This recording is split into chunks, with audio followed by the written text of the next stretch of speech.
الحمد لله رب العالمين والصلاة والسلام على سيد الأنبياء والمرسلين أما بعد فأعوذ بالله من الشيطان الرجيم بسم الله الرحمن الرحيم الصلاة والسلام عليك يا رسول الله وعلى آلك وأصحابك يا نور الله الصلاة والسلام عليك يا نبي الله وعلى آلك وأصحابك يا نور الله نویت سنت الاعتکاف۔ پیارے آقا صلی اللہ تعالیٰ علیہ وسلم نے ارشاد فرمایا، تم جہاں کہیں بھی ہو مجھ پر درود پاک پڑھو کہ تمہارا درود مجھ تک پہنچتا ہے۔ صلو علی الحبیب صلی اللہ تعالیٰ علی محمد صلی اللہ علیہ وسلم۔ بسم اللہ الرحمن الرحیم۔ ولو اننا نزلنا الیہم الملائکۃ وکلمہم الموتى وحشرنا علیہم کل شیء قبولا ما كانوا ليؤمنوا الا ان يشاء اللہ ولكن اکثرهم یجہلون۔ ترجمہ کنز العرفان۔ اور اگر ہم ان کی طرف فرشتے اتار دیتے اور مردے ان سے باتیں کرتے اور ہم ہر چیز ان کے سامنے جمع کر دیتے جب بھی وہ ایمان لانے والے نہ تھے مگر یہ کہ خدا چاہتا، لیکن ان میں اکثر لوگ جاہل ہیں۔ ولو اننا نزلنا الیہم الملائکہ، اور اگر ہم ان کی طرف فرشتے اتار دیتے۔ پچھلی آیت میں اجمالی طور پر بیان ہوا تھا کہ نشانیاں طلب کرنے والے کفار کے مطالبات پورے کر دیے جائیں تو بھی وہ ایمان نہ لائیں گے، اور اس آیت مبارکہ میں اس اجمال کی تفصیل بیان ہوئی ہے۔ شان نزول: کفار مکہ حضور صلی اللہ علیہ وسلم سے مذاق کے طور پر کہا کرتے تھے کہ اگر آپ سچے ہیں تو ہمارے مردوں کو زندہ کر دیجئے تاکہ ہم ان سے پوچھیں کہ محمد صلی اللہ تعالیٰ علیہ وآلہ وسلم جو فرماتے ہیں وہ حق ہے یا نہیں، اور آپ ہمیں فرشتے دکھا دیجئے جو ہمارے سامنے آپ کے رسول ہونے کی گواہی دیں، یا اللہ اور فرشتوں کو ہمارے سامنے لے آئیے۔ ان کے جواب میں یہ آیت کریمہ نازل ہوئی اور فرمایا گیا کہ محبوب، اگر ہم کفار کے مطالبے کے مطابق ان کی طرف فرشتے اتار دیں جنہیں وہ ان کی اصلی شکل میں دیکھ لیں اور وہ ان سے آپ کی رسالت کی گواہی سن لیں، یوں ہی اگر ہم ان کے مطلوبہ یا عام مردے زندہ کر کے ان کے سامنے کھڑے کر دیں تاکہ یہ ان سے معلوم کر لیں کہ آپ جو پیغام لائیں وہ حق ہے یا نہیں، تب بھی یہ ایمان نہیں لائیں گے۔ بلکہ اگر ہم ان کے مطالبات سے زائد مخلوقات میں سے ہر خشک و تر شجر و حجر، نباتات و حیوانات ان کے سامنے جمع کر دیں تب بھی یہ لوگ ایمان لائیں گے اور نہ ہی آپ کی تصدیق کریں گے اور نہ ہی آپ کی پیروی کریں گے۔ البتہ جن کی قسمت میں ایمان لکھا ہوگا اور اللہ کی تعالیٰ کی مرضی جن کے ایمان کے متعلق ہوگی وہ ایمان لائیں گے۔ اللہ تعالیٰ کی مشیت سے متعلق دو اہم مسائل۔ اس مقام پر دو اہم مسائل ذہن نشین رکھیے۔ نمبر 1، اللہ تعالیٰ نے اس کائنات کو پیدا فرمایا اور جیسا ہونے والا تھا اور جیسا کوئی کرنے والا تھا وہ سب اللہ تعالیٰ کے علم ازلی میں تھا اور اس نے وہی لکھ دیا۔ تو یہ نہیں کہ جیسا اس نے لکھ دیا ویسا ہم کو کرنا پڑتا ہے، بلکہ جیسا ہم کرنے والے تھے ویسا اس نے لکھ دیا۔ زید کے ذمے برائی لکھی اس لیے کہ زید برائی کرنے والا تھا، اگر زید بھلائی کرنے والا ہوتا تو وہ اس کے لیے بھلائی لکھتا۔ تو اللہ تعالیٰ کے علم یا اس کے لکھ دینے نے کسی کو مجبور نہیں کر دیا۔ نمبر 2، یہ درست ہے کہ بندوں کے تمام افعال اللہ تعالیٰ کے ارادے، اس کی مشیت اور اس کی قضاء سے وجود پذیر ہوتے ہیں، لیکن قادر و قدیر رب عز و جل نے انسان کو پتھر اور دیگر جمادات کی طرح بے بس، مجبور اور بالکل بے اختیار نہیں بنایا، بلکہ اسے ایک قسم کا اختیار دیا ہے کہ کوئی کام چاہے تو کرے چاہے نہ کرے، اور اس کے ساتھ عقل بھی دی ہے کہ اپنا برا بھلا نفع نقصان پہچان سکے۔ پھر نیکی یا بدی، اچھائی یا برائی میں سے جس کام کو اختیار کرتا ہے اللہ تعالیٰ اس کی قوت اس انسان میں پیدا فرما دیتا ہے اور اسی اختیار کے اعتبار سے وہ جزا و سزا کا مستحق قرار پاتا ہے۔ اگر انسان نیکی یا بدی، اچھائی یا برائی پر کوئی اختیار ہی نہیں رکھتا تو انبیاء کرام علیہ السلام کو ہدایت کے لیے مبعوث فرمانا، انسان کو احکام کا مکلف کرنا اور اسے اس کے اعمال کی جزا و سزا دینا سب بے معنی اور عبث یعنی بیکار ہو جائے گا، اور اللہ تعالیٰ کا کوئی کام بیکار نہیں ہے۔ خلاصہ یہ ہے کہ ایمان وہی لائیں گے جن کے ایمان کا اللہ تعالیٰ ارادہ فرمائے گا، اور کفر وہی کریں گے جن کے کفر کا اللہ تعالیٰ ارادہ فرمائے گا، اور اللہ تعالیٰ ان کے کفر کا اس لیے ارادہ فرماتا ہے کہ وہ کفر کو اختیار کرتے ہیں۔ وَكَذَلِكَ جَعَلْنَا لِكُلِّ نَبِيٍّ عَدُوًّا شَيَاطِينَ الْإِنسِ وَالْجِنِّ يُوحِي بَعْضُهُمْ إِلَى بَعْضٍ زُخْرُفَ الْقَوْلِ غُرُورًا وَلَوْ شَاءَ رَبُّكَ مَا فَعَلُوهُ فَذَرْهُمْ وَمَا يَفْتَرُونَ۔ ترجمہ کنز العرفان۔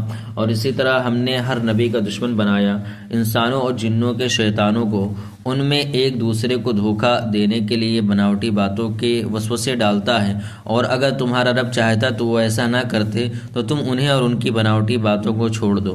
وَكَذَلِكَ جَعَلْنَا لِكُلِّ نَبِيٍّ عَدُوًّا، اور اسی طرح ہم نے ہر نبی کے دشمن کیے ہیں۔ کفار مکہ کی مخالفت اور ایذا رسانیوں کی وجہ سے سرکار دو عالم صلی اللہ تعالیٰ علیہ وآلہ وسلم بہت رنجیدہ تھے۔ اس پر اللہ تعالیٰ اپنے حبیب صلی اللہ تعالیٰ علیہ وسلم کو تسلی دیتے ہوئے فرما رہا ہے کہ حبیب صلی اللہ تعالیٰ علیہ وسلم جس طرح یہ کفار آپ کی مخالفت اور دشمنی میں سرگرم ہیں، اسی طرح آپ سے پہلے جتنے انبیاء اور رسول علیہم السلام گزرے ہیں، سب کی قوم کے کافر چاہے انسان ہو یا جن ان کے دشمن تھے۔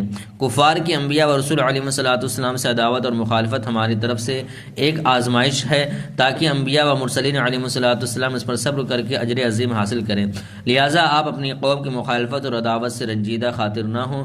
یہ ایک دوسرے کو دھوکے میں رکھنے کے لیے نت نئی باتیں گڑھتے ہیں، چالیں چلتے ہیں، فریب کاریاں کرتے ہیں اور وسوسے ڈالتے ہیں تاکہ دوسروں کو گمراہ کریں، اور جو گمراہ ہیں وہ گمراہی سے نکل نہ سکیں۔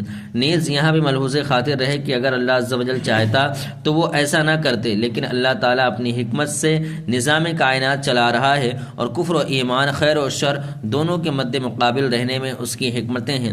لہٰذا آپ انہیں اور ان کے دھوکے اور فریب کی خوشنما باتوں کو چھوڑ دیں اور صبر کریں۔ اللہ عز و جل انہیں بدلہ دے گا، رسوا کرے گا، اور آپ صلی اللہ تعالیٰ علیہ وسلم کی مدد فرمائے گا۔ آیت مبارکہ سے یہ بھی معلوم ہوا کہ تمام نبیوں کے دشمن ضرور ہوئے ہیں، ایسے ہی علماء اور اولیاء کے دشمن بھی ضرور ہی ہوتے ہیں۔ شیاطین الانس والجن، انسانوں اور جنوں کے شیطان۔ اس کی تفسیر میں علماء کے دو قول ہیں۔ نمبر 1، جنوں میں بھی شیطان ہوتے ہیں اور انسانوں میں بھی، کیونکہ شیطان ہر سرکش و نافرمان کو کہتے ہیں، چاہے وہ انسان ہو یا جن۔ نمبر 2، جنوں اور انسانوں کے شیطان سے مراد ابلیس کی اولاد ہے۔ ابلیس نے اپنی اولاد کو دو حصوں میں تقسیم کر دیا، ایک گروہ انسانوں کو وسوسہ ڈالتا ہے اور ایک گروہ جنوں کو وسوسہ ڈالتا ہے۔ خفیہ بات سے مراد وسوسے اور فریب کی باتیں ہیں۔ مسلمانوں کو چاہیے کہ انسانی شیطانوں سے بچیں۔ اس آیت مبارکہ سے معلوم ہوا کہ جو گمراہ کن شخص کسی کو شریعت کے خلاف کام کی ترغیب دے وہ انسانی شیطان ہے، اگرچہ وہ اپنے عزیزوں میں سے ہو یا عالم کے لباس میں ہو۔ نیز اس میں وہ تمام لوگ داخل ہیں جو آزاد خیالی یا روشن خیالی کے نام پر شرعی کاموں کے خلاف پلاننگ کرتے اور منصوبے بناتے اور اس کے لیے تنظیمیں بناتے ہیں۔ سب مسلمانوں پر لازم ہے کہ وہ ایسے انسانی شیطانوں سے خود بھی بچیں اور دوسروں کی بھی بچائیں۔ یہاں ایک نہایت اہم چیز کے بارے میں عرض کرنی ہے کہ ہمارے دور میں یہ وبا عام ہوتی جا رہی کہ بھائی ہر ایک کی سنو اور تحقیق کرو، خواہ کہنے والا قرآن کے خلاف کہے یا حدیث کے یا اسلام کے۔ گویا معاذ اللہ تحقیق مطالعہ کے نام پر ہر گمراہ سننے پڑھنے کی ترغیب دی جا رہی ہے، اور اس چیز کو باہمی رواداری، ایک دوسرے کو سمجھنے کی کوشش، ایک دوسرے کے نقطۂ نظر پر مطلع ہونا، اپنے اپنے خیالات دوسروں سے شیئر کرنا وغیرہ وغیرہ کے بڑے دلچسپ نام دیے جاتے ہیں۔ لیکن کیا قرآن، حدیث، دین، ایمان، اسلام میں بھی اس چیز کی گنجائش ہے یا نہیں، اس کی طرف کوئی نہیں دیکھتا۔ لہٰذا یہاں پر ہم قرآن و حدیث کی روشنی میں ایسی باطل تحقیقی و مطالعہ کا حکم شرعی بیان کرتے ہیں، اور ہم ان جاہلوں کی کوئی پرواہ نہیں جو قرآن و حدیث کے ان احکام کو اپنی جہالت و کوتاہ نظر سے تنگ نظری اور نہ جانے کیا کیا نام دیں گے۔ چنانچہ کفار و اسلام دشمن لوگوں کے لیکچر سننے کے حوالے سے اعلیٰ حضرت امام احمد رضا خان رحمۃ اللہ تعالی علیہ سے سوال ہوا تو آپ نے بڑے احسن انداز میں جواب ارشاد فرمایا۔ اس کا خلاصہ یہ ہے کہ آج کل ہمارے عوام بھائیوں کی سخت جہالت یہ ہے کہ کسی آریہ نے اشتہار دیا کہ اسلام کے فلاں مضمون کے رد میں فلاں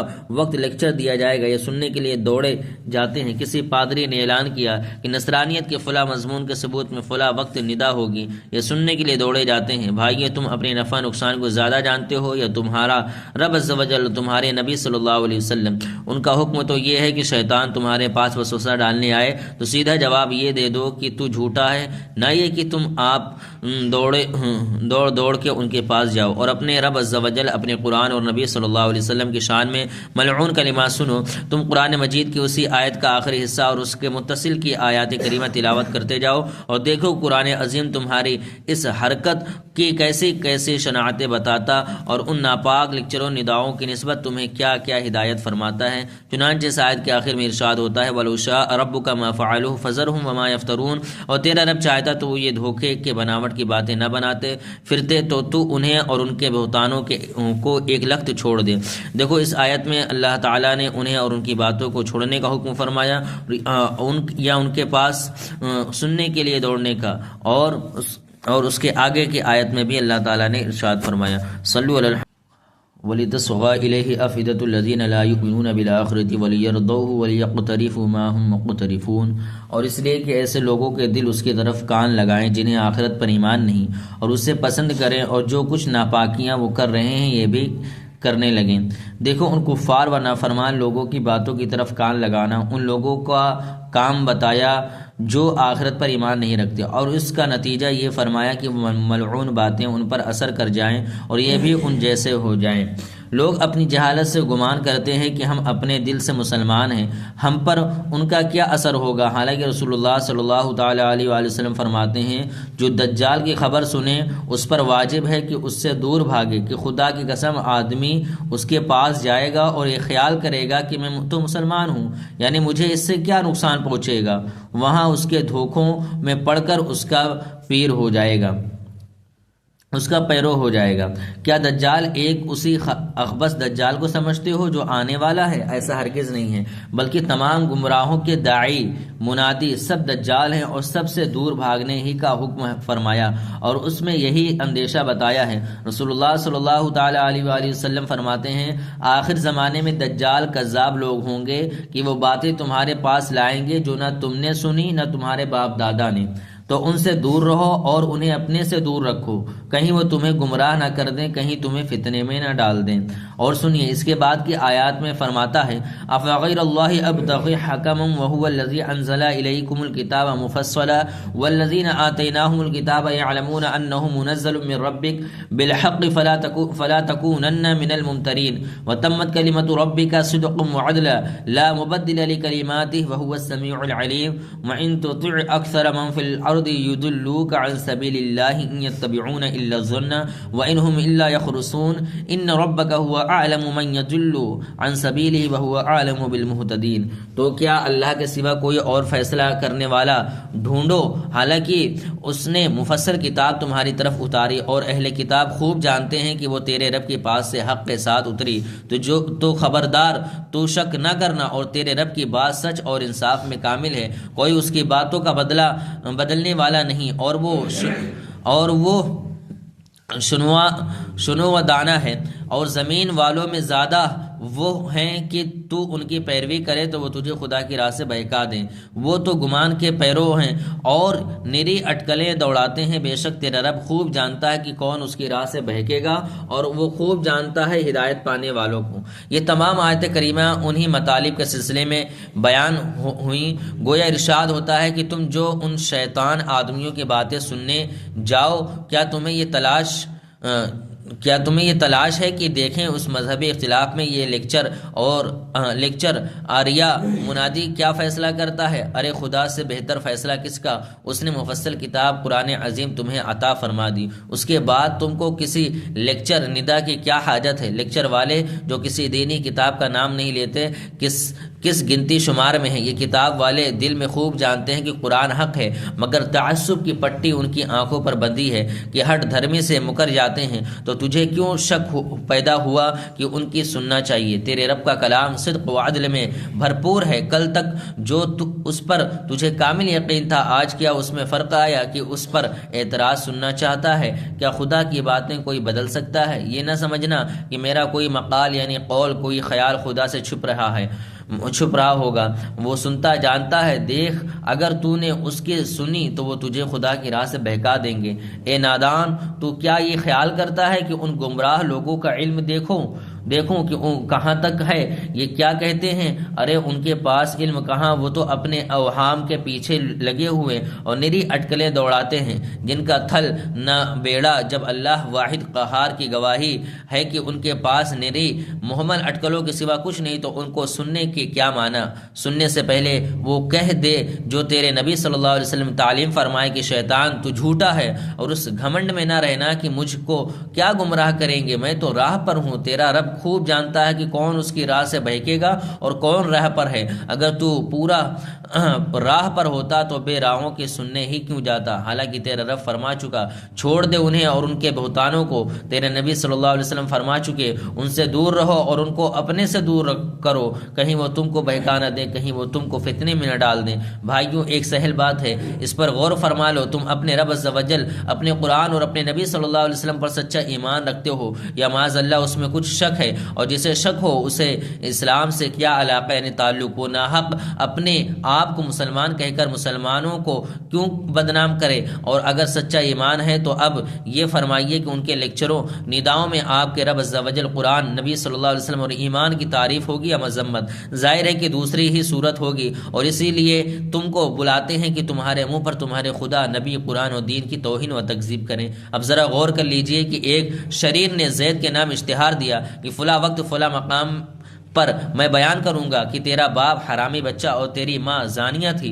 خدا کے لیے انصاف، کیا کوئی غیرت والا، حمیت والا اور انسانیت والا جبکہ اسے اس بیان سے روک دینے، باز رکھنے پر قادر نہ ہو، اسے سننے جائے گا؟ خدا کی قسم ہرگز نہیں، کسی بھنگی چمار سے بھی یہ نہ ہو سکے گا۔ پھر ایمان کے دل پر ہاتھ رکھ کر دیکھو کہ اللہ، رسول اور قرآن عظیم کے توہین، تکذیب اور مذمت سخت تر ہے یا ماں باپ کی گالی؟ ایمان رکھتے ہو تو اسے اس سے کچھ نسبت نہ جانو گے، پھر کون سے کلیجے سے ان جگر شگاف، ناپاک، ملعون بہتانوں، افتراؤں، شیطانی اٹکلوں اور ڈھکوسلوں کو سننے جاتے ہو؟ بلکہ حقیقت اور انصاف کی بات تو یہ ہے کہ وہ جو کچھ بکتے اور اللہ، رسول اور قرآن عظیم کی تحقیر کرتے ہیں، ان سب کا باعث یہ سننے والے ہیں۔ اگر مسلمان اپنا ایمان سنبھالیں، اپنے رب، قرآن اور رسول کی عزت عظمت پیش نظر رکھیں اور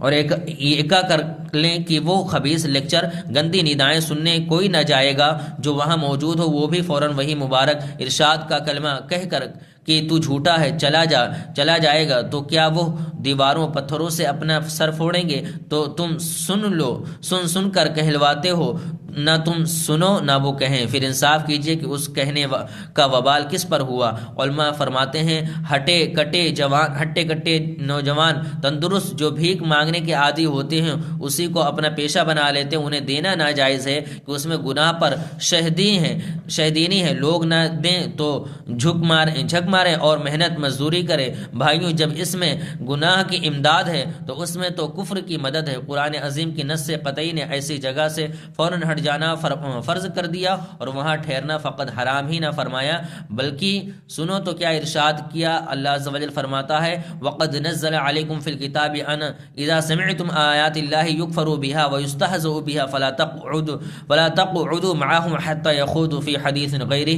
إِنَّكُمْ إِذًا مِثْلُهُمْ إِنَّ اللَّهَ جَامِعُ الْمُنَافِقِينَ وَالْكَافِرِينَ فِي جَهَنَّمَ جَمِيعًا، یعنی بے شک اللہ تم پر قرآن میں حکم اتار چکا کہ جب تم سنو کہ خدا کی آیتوں سے انکار ہوتا اور ان کی ہنسی کی جاتی ہے تو ان لوگوں کے پاس نہ بیٹھو جب تک وہ اور باتوں میں مشغول نہ ہو، اور تم نے نہ مانا، اور جس وقت وہ اللہ کی آیات پر اعتراض کر رہے ہیں وہاں بیٹھے تو جب تم بھی انہی جیسے ہو، بے شک اللہ تعالیٰ منافقوں اور کافروں سب کو جہنم میں اکٹھا کرے گا۔ دیکھو تو قرآن فرماتا ہے، ہاں تمہارا رب رحمان فرماتا ہے جو ایسے جلسوں میں جائے، ایسی جگہ کھڑا ہو، وہ بھی انہی کافروں، آریوں، پادریوں کی مثل ہے۔ حرام تو ہر گناہ ہے۔ یہاں تو اللہ واحد قہار یہ فرما رہا ہے کہ وہاں ٹھہرے تو تم بھی انہی جیسے ہو۔ مسلمانوں، کیا قرآن عظیم کی یہ آیات تم نے منسوخ کر دیں یا اللہ عز و جل کی اس سخت وعید کو سچا نہ سمجھے یا کافروں جیسا ہونا قبول کر لیا، اور جب کچھ نہیں تو ان جمگھٹوں کے کیا معنی ہیں جو آریوں پادریوں کے لیکچروں نداؤں پر ہوتے ہیں؟ ان جلسوں میں شرکت کیوں ہے جو خدا، رسول اور قرآن پر اعتراض کے لیے کیے جاتے ہیں؟ بھائیوں، میں نہیں کہتا، قرآن فرماتا ہے کہ انکم اذم مثلہم، تم بھی انہی جیسے ہو۔ ان لیکچروں پر جمگھٹ والے، ان جلسوں میں شرکت والے سب انہی کافروں کے مثل ہیں۔ وہ اعلانیہ بک کر کافر ہوئے، یہ زبان سے کلمہ پڑھیں اور دل میں خدا، رسول اور قرآن کی اتنی عزت نہیں کہ جہاں ان کی توہین ہوتی ہو وہاں سے بچے، تو یہ منافق ہوئے۔ جب تو فرمایا کہ اللہ انہیں اور انہیں سب کو جہنم میں اکٹھا کرے گا، یہاں تم لیکچر دو اور تم سنو۔ مسلمان اگر قرآن عظیم کی اس نصیحت پر عمل کریں تو ابھی ابھی دیکھیں کہ اللہ تعالیٰ کے دشمنوں کے سب بازار ٹھنڈے ہو جاتے ہیں، بلکہ ملک میں ان کے شور و شر کا نشان نہ رہے گا۔ جہنم کے کندھے شیطان کے بندے آپس ہی میں ٹکرا ٹکرا کر سر پھوڑیں گے۔ اللہ، رسول اور قرآن عظیم کی توہینوں سے مسلمانوں کا کلیجہ پکانا چھوڑیں گے اور اپنے گھر بیٹھ کر بکے بھی تو مسلمانوں کے کان تو ٹھنڈے رہیں گے۔ صلو علی الحبیب صلی اللہ تعالی علی محمد صلی اللہ